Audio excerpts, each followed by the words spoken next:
નમસ્કાર. આજના આ ખાસ એક્સપ્લેનરમાં આપ સૌનું સ્વાગત છે. તો ચાલો આજે આપણે પ્રાચીન આહાર પદ્ધતિઓ અને ઋતુ અનુસાર સ્વાસ્થ્ય જાળવવાના વિજ્ઞાનમાં એકદમ ઊંડાણપૂર્વક ડૂબકી લગાવીએ. આપણે શરીરના પાયાના સિદ્ધાંતોથી લઈને અમુક એવા અત્યંત શક્તિશાળી સુપરફૂડ્સ વિશે વાત કરવાના છીએ જે કદાચ આજના આધુનિક અને દોડધામ ભરેલા સમયમાં આપણે ક્યાંક ભૂલી ગયા છીએ. આજના આપણા એજન્ડા પર એક નજર કરી લઈએ. આપણે અગ્નિ અને પાચનથી શરૂઆત કરીશું, ત્યારબાદ ઘીના અદ્ભુત ફાયદા, ખીર અને સત્તુ જેવી ખાસ વાનગીઓ, ઋતુચર્યાનું વિજ્ઞાન અને છેલ્લે કાળઝાળ ઉનાળામાં શરીરને ઠંડુ રાખતા સુપરફૂડ્સ વિશે ચર્ચા કરીશું. તો શરૂઆત કરીએ આપણા પહેલા વિભાગથી, અગ્નિ, દોષ અને પાચન. સંપૂર્ણ સ્વાસ્થ્યને સમજવા માટે આ પાયાનો સિદ્ધાંત સમજવો એકદમ જરૂરી છે.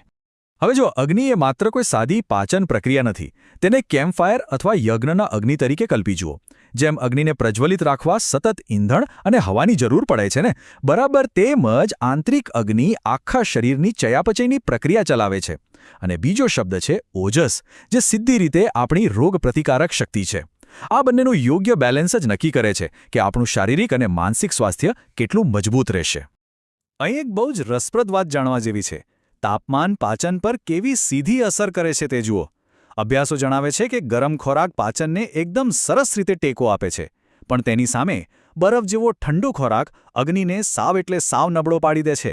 અને સૌથી આશ્ચર્યજનક વાત તો એ છે કે ઠંડા ભોજનને જઠરમાંથી પસાર થવામાં ગરમ ભોજન કરતાં પૂરી 50 મિનિટ વધુ સમય લાગે છે. મતલબ કે શરીરને એ ખોરાક પચાવવા માટે ડબલ મહેનત કરવી પડે છે. ચાલો હવે આગળ વધીએ. બીજો વિભાગ છે ઘીની બહુમુખી શક્તિ. આ પાયાના સિદ્ધાંતોને મજબૂત કરવામાં આનો રોલ બહુ મોટો છે. પ્રાચીન સમયથી ગાયના ઘીને એક અત્યંત ઔષધીય પદાર્થ માનવામાં આવે છે.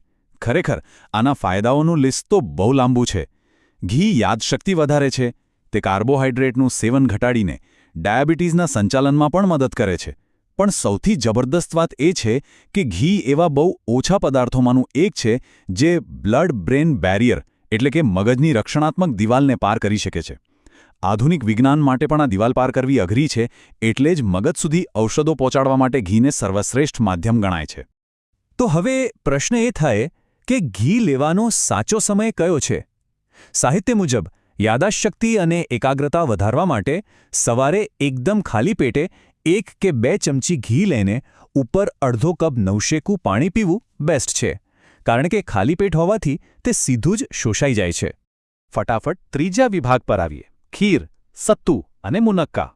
અહીં આપણે અમુક ખાસ વાનગીઓ પાછળનું વિજ્ઞાન સમજીશું. આપણે ત્યાં સામાન્ય રીતે ખીરને જમ્યા પછી ઠંડી મીઠાઈ તરીકે ખાવાનો ટ્રેન્ડ છે, રાઈટ? પણ વાસ્તવમાં આની ઔષધીય ભૂમિકા કંઈક અલગ જ છે. પાચન સુધારવા માટે એલચી, જાયફળ અને તજ જેવા ગરમ મસાલા, ખજૂર, ઘી અને શુદ્ધ દૂધથી બનેલી ખીરને હંમેશા ગરમ જ ખાવી જોઈએ. તે સવારના નાસ્તા માટે ઊર્જાનો એક બહુ જ ઉત્તમ વિકલ્પ છે. સત્તુ વિશે પણ વાત કરવી જ રહી. ક્લિનિકલ સ્ત્રોતો નોંધે છે કે સત્તુ બનાવતી વખતે અનાજને ગરમ રેતીમાં સૂકું શેકવામાં આવે છે. આ પ્રક્રિયા અનાજનો બધો જ ભેજ દૂર કરી દે છે અને તેને પચવામાં એકદમ હળવું બનાવી દે છે. આનાથી તે ખાતાની સાથે જ શરીરને ઇન્સ્ટન્ટ એનર્જી આપે છે. જો કે સત્તુ ખાવા માટેના કેટલાક નિયમો એકદમ કડક છે. સત્તુ અત્યંત સૂકું હોય છે, એટલે તેને હંમેશા ઘી અને ખાંડ સાથે જ લેવું જોઈએ. બીજો મોટો નિયમ, તેને દાંત વડે ચાવવું નહીં, પણ સીધું જ ગળે ઉતારવું. કેમ? કારણ કે જો તેને ચાવવામાં આવે તો તે મોંમાં જ ફૂલવા લાગે છે અને ગળામાં અટવાઈ શકે છે. વળી તેને દિવસમાં 2 વાર તો ક્યારે ન ખાવું જોઈએ. હવે વાત કરીએ મુનક્કા એટલે કે મોટી કાળી દ્રાક્ષની. આના 2 બહુ જ અકસીર ઘરેલું ઉપાયો છે. જો શરીરમાં આંતરિક ગરમી હોય તો 8 થી 10 દ્રાક્ષ અને વરિયાળી રાત્રે પલાળીને સવારે ખાઈ જવી. અને જો સૂકી ઉધરસ હોય તો તેને ઘીમાં શેકીને સિંધવ મીઠા સાથે લેવી. હા, ડાયાબિટીસવાળા દર્દીઓએ શર્કરાના કારણે આનાથી દૂર રહેવું. આપણે આ રસપ્રદ માહિતીની સફરમાં અડધે સુધી પહોંચી ગયા છીએ. જો તમને આ એક્સપ્લેનર ખરેખર જ્ઞાનવર્ધક અને ઉપયોગી લાગી રહ્યો હોય તો પ્લીઝ અત્યારે જ આ સિરીઝને લાઇક, શેર અને સબસ્ક્રાઇબ કરો.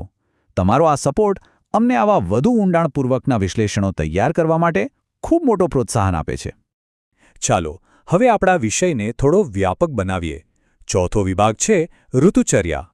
ઋતુચર્યાનો કન્સેપ્ટ બહુ જ ડીપ છે. આપણું શરીર એ આખા બ્રહ્માંડનું જ એક લઘુ સ્વરૂપ છે. જેમ બહાર વાતાવરણ બદલાય તેમ આપણા શરીરની અંદરની પ્રકૃતિ પણ બદલાવી જોઈએ. પ્રકૃતિ સાથેનો આ સુમેળ જ ઋતુગત બીમારીઓથી બચવા માટેની બેસ્ટ ટેકનિક છે. ભારતની પરંપરાગત 6 ઋતુઓ છે. શિયાળાની ઋતુમાં આપણું પાચન અગ્નિ સૌથી મજબૂત હોય છે, એટલે આપણે ભારે ખોરાક પચાવી શકીએ છીએ.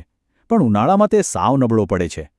દરેક ઋતુ પ્રમાણે કયો આહાર ફાયદાકારક છે અને કયો નુકસાનકારક, તેનું આખું વૈજ્ઞાનિક મેપિંગ અસ્તિત્વમાં છે, જે આપણા પાચનતંત્રને ઓવરલોડ થવાથી બચાવે છે. હવે ખાસ કરીને સૌથી પડકારજનક સમયની વાત કરીએ. વિભાગ 5, ઉનાળાની ગરમીનું સુરક્ષિત સંચાલન. ઉનાળાનું આ અદ્ભુત વિજ્ઞાન ખરેખર સમજવા જેવું છે. ઉનાળાનો સૌથી મોટો વિરોધાભાસ શું છે ખબર છે? ભલે બહાર અસહ્ય ગરમી હોય, પણ શરીરની અંદરનું પાચનતંત્ર એકદમ ઠંડુ પડી જાય છે. બહારની ગરમી ઘટાડવા બધું જ લોહી આપણી ત્વચા તરફ ખેંચાય છે.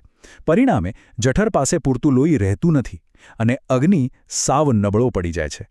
એટલે જ ઉનાળામાં આપણને ખાસ ભૂખ નથી લાગતી. આ ઋતુમાં મસાલેદાર કે ખારો ખોરાક ટાળવો જોઈએ. અને સૌથી મોટું સરપ્રાઈઝ, બરફવાળા પીણા તો બિલકુલ ટાળવા જોઈએ. જ્યારે આપણે બરફવાળું પાણી પીએ છીએ ત્યારે જઠરને તે પાણી નોર્મલ કરવા માટે પોતાની ઊર્જા વાપરવી પડે છે, જેનાથી શરીર અંદરથી વધુ ગરમ થાય છે. એના બદલે નવશેકા પ્રવાહી અને પેપરમિન્ટ ચા શ્રેષ્ઠ રહે છે. હા, આઈસ્ક્રીમ પ્રેમીઓ માટે પણ અમુક ખાસ નિયમો છે.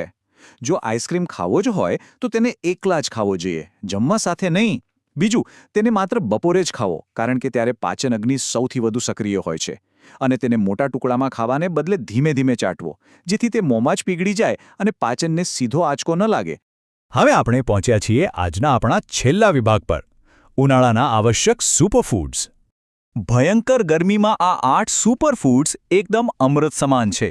તરબૂચ, કાકડી અને નાળિયેર પાણી તો બેસ્ટ જ છે, પણ એક ખાસ ઉમેરો કાચી ડુંગળીનો છે, જે પરંપરાગત રીતે લૂ એટલે કે હીટ સ્ટ્રોકથી બચવા માટે સૌથી અકસીર મનાય છે. આ ઉપરાંત કાચી કેરીનું આમપન્ના અને બીલીનું શરબત આંતરિક ગરમીને શાંત કરીને લૂ સામે ઢાલ બનીને ઊભા રહે છે. તો હવે આ બધું સમજ્યા પછી એક વિચારવા જેવો પ્રશ્ન થાય, શું આપણી આજની આધુનિક પાચન સમસ્યાઓનું મૂળ કારણ એ જ નથી કે આપણે ઋતુઓ પ્રમાણે ખાવાનું સાવ ભૂલી ગયા છીએ? કદાચ આ પ્રાચીન ઋતુ આધારિત પદ્ધતિઓ તરફ પાછા વળવું એ જ આપણા બધા માટે સાચો ઉપાય છે. આ સાથે આજના આ એક્સપ્લેનરનું સમાપન થાય છે. મને આશા છે કે આ માહિતી તમને ખૂબ જ ઉપયોગી સાબિત થશે.